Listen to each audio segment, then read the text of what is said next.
Hi, we're just asking people about what issues they're thinking about as far as the election, not people, just the issues. I'm Reba with Channel 6. What's important to you this election season? We're coming out to talk to people about what issues are important to them this election. Not about who you're voting for, but just some of the key issues that are most important to you. Well, what are the most important things that are going through their minds at this election? What's important to you? So what issues concern you most headed into this election?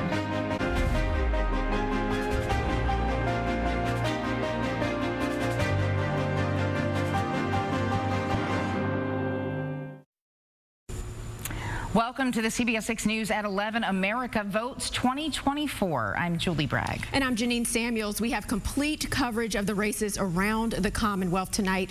Cameron Thompson will have an update on Virginia's congressional races, and Wayne Koval has the latest on the vote to bring a casino to Petersburg. Plus, Tyler Lane and Maggie Marshall are covering Richmond's mayoral race. But first, let's take a look at the latest results we have across the nation. Polls just closed across the West Coast, and this is the latest look at the electoral map. According to Decision Desk HQ, you can see right now, as far as the electoral vote counts, which states are being called for each candidate. Kamala Harris has 182 electoral votes, with Donald Trump with 238. And of course, they need 270 to win the White House. And coming into the race, there were 7 crucial battleground states of Pennsylvania, Michigan, Wisconsin, Georgia, North Carolina, Arizona, and Nevada. Of the 7, 2 have been called for former President Trump, North Carolina, and Georgia. For the first time in 8 years, the city of Richmond will have a new mayor. And the leading vote getter by far at this hour is Dr. Danny Avula, the former longtime Richmond health director. Also the health director for Henrico County for a bit. We have both Tyler Lane and Maggie Marshall on the race, with Maggie covering Michelle Mosby's campaign. We're going to start with Tyler with the latest on the race and how close Avula is to winning the required 5 city districts. Tyler? Well, Julie and Janine, Danny Avula's campaign staff is pointing to Avula's early lead in 5 out of Richmond's 9 districts, and that enough to secure a victory. But it is important to note that so far we only have partial reporting from just over 50% of precincts, so still a ways to go. Still, the energy at this watch party has been full of excitement. We've heard a lot of cheers throughout the evening. Now, just a little bit about the candidate. Danny Avula is the former leader of Richmond's public health agency. As you guys mentioned, he was a COVID-19 vaccine director for the Commonwealth, and he led the Virginia Department of Social Services. Through the course of his campaign, he has honed in on his government experience and his messaging to voters. Some of his top priorities include reforming what has been a historically dysfunctional city hall, increasing affordable housing, and supporting public schools. Just moments ago, Avula addressed the crowd here to thank his supporters. He said that he's still waiting, though, for those official numbers to come through. I am just, again, incredibly humbled and honored by your confidence in me. And I hope that you'll start to share ideas and experiences going forward, because the path forward for us is the wisdom and the innovation and the heart that is in this room. And that's true for every single person who lives in the city of Richmond, whether or not you voted for me, because I am going to be a mayor for all of the people of this great city. And the early results indicate that Avula is performing well in areas in the West End, West South Side, Central Richmond, and then in the East End.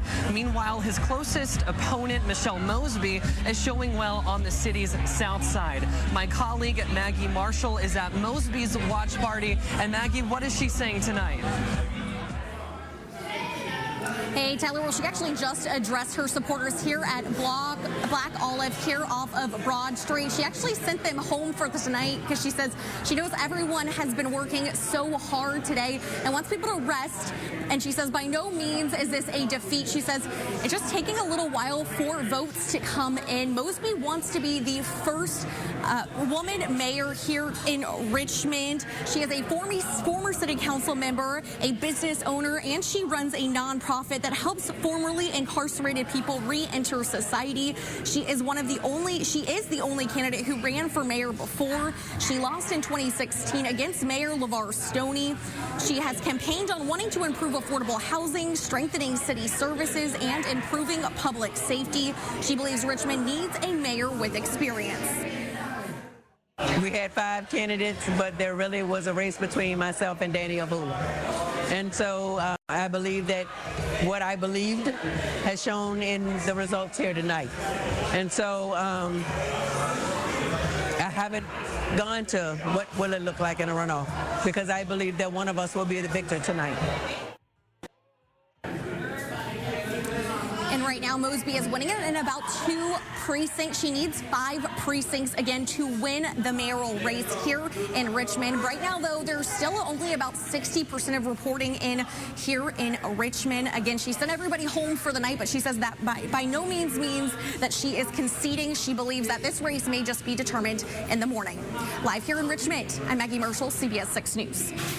All right, thank you, Maggie and Tyler. Breaking news now, a casino is indeed coming to Central Virginia. Right, after 2 failed attempts in the city of Richmond, tonight voters in Petersburg overwhelmingly voted in favor of building a casino in that city.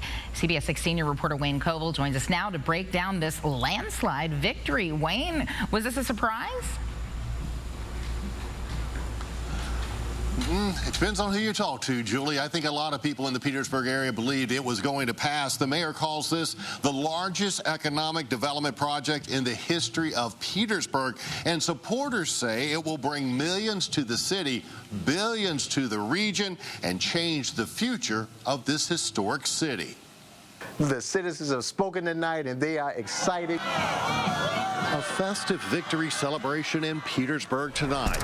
I'm yes all the way for the casino, because the things that the casino will bring to this city is funding that we've been missing for years. For Mayor Sam Parham. And I'm just honored to be the mayor and honored that our citizens have responded in an overwhelming way of a yes to the live casino and resort here in Petersburg. The company behind the push for a casino, Live Casino, says the venture in the first 10 years will have a $2.8 billion economic stimulus to the region.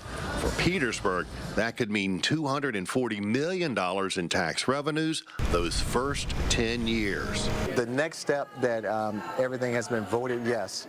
We are looking at getting everything through our zoning processes and fast tracking everything so quarters can get to work as soon as possible on breaking ground. That groundbreaking will come just 9 years after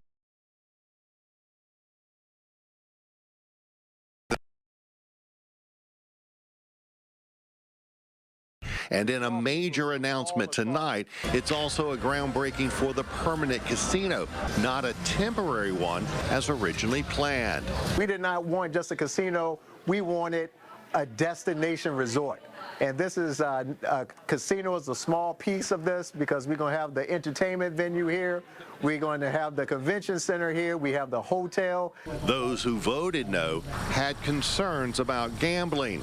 I have seen the hurt and pain that some families can go through with gambling addictions, and so I understand that you could say it brings in a lot of money. Personally, I just don't know if the money being brought in is worth the hurt that it's causing to some individual families. The casino victory, the mayor says, sends a message to all of the Commonwealth about the historic city. For far too long, projects of this magnitude have passed over the smaller cities. So this right here is the city that's most deserving, which is the city of Petersburg. The groundbreaking is expected to happen by March of 2025, with Live Casino Petersburg opening its doors in 2026. Reporting live in Petersburg, Wayne Koval, CBS 6 News. And when Wayne and I went to Petersburg last week, the majority of the people that we spoke to were in favor of the casino. So that's what you saw in your little straw poll. Yes, yeah. 81% said yes tonight. All right. Well, meanwhile, 2 incumbent Democrats in our area had reason to celebrate tonight as Senator Tim Kaine and Representative Jennifer McClellan are each re-elected to another term. CBS 6's Cameron Thompson is live at the Hippodrome in Richmond, where they were watching the returns, and it looks maybe a little quiet behind you now, Cam.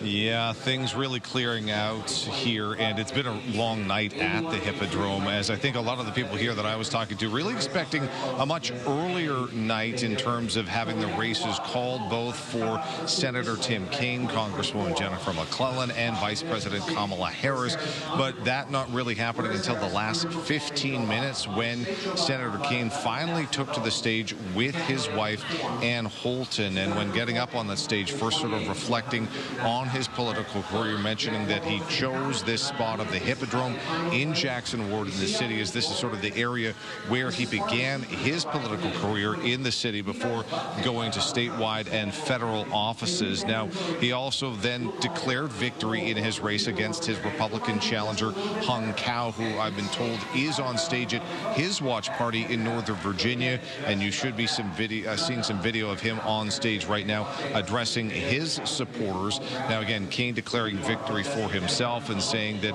it will be a victory for Harris in Virginia as well when all is said and done, and reflected on the Commonwealth going for a Democratic presidential candidate for 5 elections in a row now, saying that has been reflecting a change in the will of the voters. But he says, while that is the case in Virginia, it remains to be seen if that will be the case in the rest of the country tonight, and electing Harris to the White House or Trump.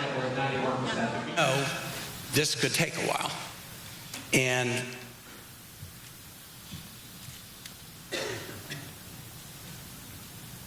we got to believe.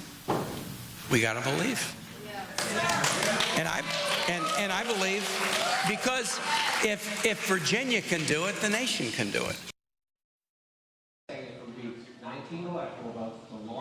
And Kaine says regardless of how the vote goes, the country will need to work together, and says they need to address things like health care, environmental issues, and gun violence. It says that back to his time as a missionary, he's learned that you can link arms and still work side by side with people from across the aisle. In Richmond, Cameron Thompson, CBS 6 News. All right, thank you, Cameron. As we continue our election coverage, our CBS 6 political analyst chimes in on America's biggest night. Right after the break, Dr. Bob Holsworth and our Bill Fitzgerald will share some of the biggest takeaways in the election so far.